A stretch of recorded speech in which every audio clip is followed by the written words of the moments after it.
Hello friend, আমি এখন রান্না করব। চুলার মধ্যে কড়াইটা বসে দিয়েছি। রান্না করব লাই পাতা দিয়ে, শুটকি দিয়ে।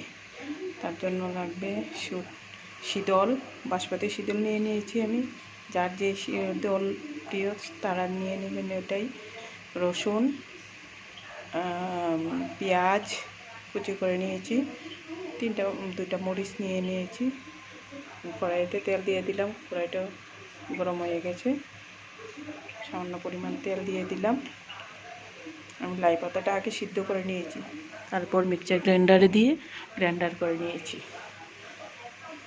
না হলে সিদ্ধ না করলে লাই পাতাটা পেস্ট ভালো হয় না। এখন শাকসবজির মধ্যে হাইব্রিড তো অনেক কিছু হতে পারে, তাই আমি সব কিছুতে একটু বয়েল করে নিই।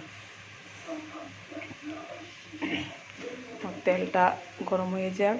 তেলটা গরম হওয়ার পর দিয়ে দেব পেঁয়াজ